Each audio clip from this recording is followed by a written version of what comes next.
नमस्ते। तो चलिए आज शुरू करते हैं कक्षा 10 की किताब कृतिका का एक बहुत ही खूबसूरत चैप्टर। नाम है साना साना हाथ जोड़ी और इसे लिखा है मधु कांकरिया जी ने। पता है, ये सिर्फ एक कहानी नहीं है, ये एक पूरा सफर है हिमालय का। एक ऐसा सफर जो आपको हैरान कर देगा। तो चलिए साथ मिलकर इस यात्रा को जीते हैं और हाँ, एग्जाम में क्या क्या जरूरी है वो भी समझेंगे।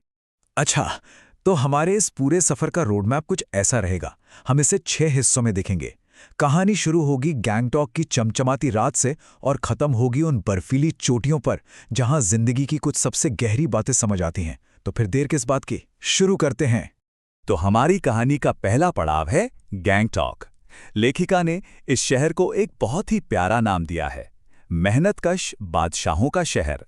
जरा कल्पना करके देखे, रात का अंधेरा, आसमान में टिमटिमाते तारे और पहाड़ों की ढलान पर मोतियों की तरह चमकता हुआ एक शहर। बस लेखिका इसी खूबसूरती में कहीं खोसी गई थी।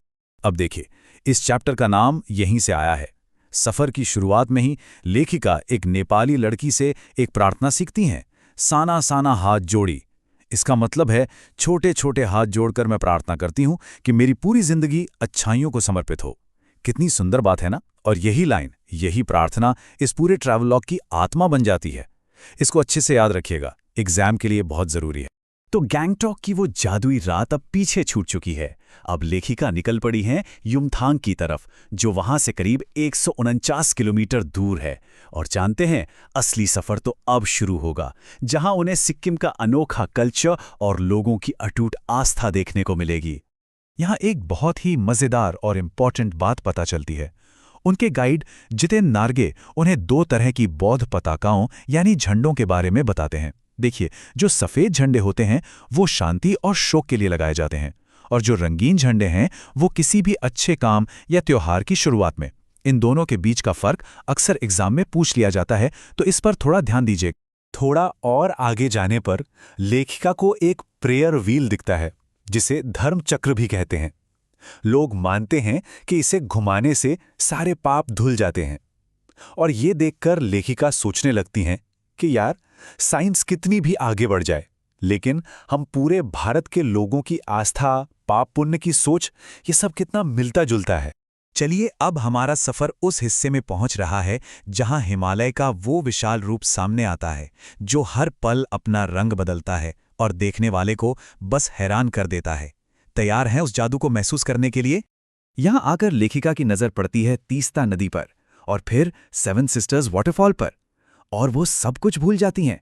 उन्हें ऐसा महसूस होता है जैसे वो खुद उस प्रकृति का हिस्सा बन गई हैं। जैसे झरने का वो साफ पानी उनके अंदर की सारी नेगेटिविटी, सारी बुराइयों को अपने साथ बहाकर ले जा रहा है। क्या कमाल का एहसास होगा वो। मतलब हिमालय की उस जबरदस्त खूबसूरती ने लेखिका के मन को मानो धोकर साफ कर दिया था, और उन्हें अपने अंदर एक नई एनर्जी, एक नई शक्ति महसूस हो रही थी। शायद इसी को कहते हैं हिमालय का जादू। लेकिन कहानी में अब एक बहुत बड़ा ट्विस्ट आने वाला है। ये जो सुकून था, जो स्वर्ग जैसा एहसास था, वो ज्यादा देर तक नहीं रहा। इसके ठीक बाद लेखिका का सामना एक ऐसी सच्चाई से होता है जो उन्हें अंदर तक हिलाकर रख देती है। उस कड़वी हकीकत से टकराने से ठीक पहले लेखिका तो बस उस नज़ारे में पूरी तरह डूबी हुई थी, मानो किसी समाधि में हो। वो चाहती थी कि उस पूरी खूबसूरती को अपनी आंखों में, अपनी आत्मा में भर लें। और तभी अचानक कुछ ऐसा हुआ कि उनका वो ध्यान टूट गया। वो एकदम सन्न रह गईं। आखिर उन्होंने ऐसा क्या देख लिया?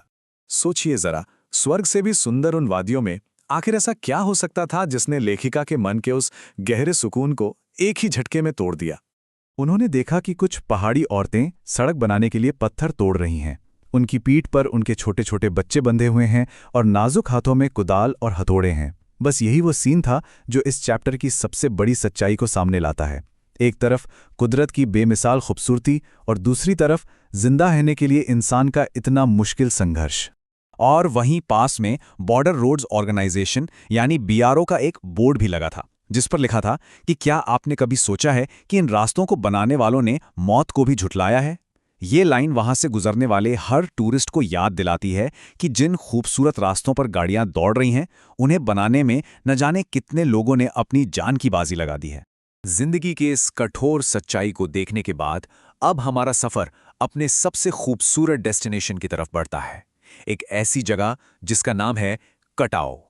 गाइड जितेन नार्गे बड़े ही गर्व से कहता है कि कटाओ तो इंडिया का स्विट्जरलैंड है। उसकी बातों से ही लगता है कि वो जगह कितनी कमाल की होगी। एक ऐसी जगह जहां अभी तक बहुत सारे टूरिस्ट नहीं पहुंचे हैं, एकदम अनछुई, एकदम ताजी। और जैसे ही वो कटाव पहुंचते हैं, मानो उनका स्वागत करने के लिए ताज़ी मुलायम बर्फ गिरने लगती हैं। इस स्नोफॉल को देखकर लेखिका और बाकी सारे लोग सब बच्चों की तरह खेलने लगते हैं, खुशी से झूम उठते हैं। अब वापसी का समय है, और वापसी का सफर अक्सर सोचने और समझने का सफर होता है। इस यात्रा की जो सबसे गहरी और पावरफुल सीख है, वो अब हमारे सामने आने वाली है। चीन बॉर्डर के पास लेखिका की नजर पड़ती है भारतीय सेना के जवानों पर। वो देखती हैं कि देश की सुरक्षा के लिए ये जवान कितना कुछ त्याग करते हैं। ये देखकर वो बहुत इमोशनल हो जाती हैं। जरा सोचकर देखिए, -15 डिग्री सेल्सियस की जमा देने वाली ठंड। ऐसी ठंड में हमारे जवान सरहद पर तैनात रहते हैं ताकि हम सब अपने घरों में सुरक्षित रह सकें। ये हमें याद दिलाता है कि देश की हिफाजत करना कोई आसान काम नहीं है। और आखिर में ये यात्रा लेखिका को कुछ बहुत ही गहरी बातें सिखाकर जाती है, प्रकृति के बारे में, मेहनत के बारे में, त्याग के बारे में और हमारी अपनी जिम्मेदारियों के बारे में। ये सारी सीख इस चैप्टर का निचोड़ है। लेखिका इस यात्रा के अंत में इस नतीजे पर पहुंचती हैं कि इंसान की ये कभी ना खत्म होने वाली खोज ही सौंदर्य है। मतलब, जब तक इंसान नई नई जगहों को खोजता रहेगा, तब तक खूबसूरती बनी रहेगी। ये लाइन हमें सोचने पर मजबूर करती है कि आखिर घूमने और खोजने का मतलब क्या है। इसीलिए तो ये चैप्टर सिर्फ एक ट्रैवल स्टोरी नहीं, एक फिलॉसफी है। उम्मीद है ये पूरी चर्चा आपको पसंद आई होगी और एग्जाम की तैयारी में भी मदद करेगी। धन्यवाद।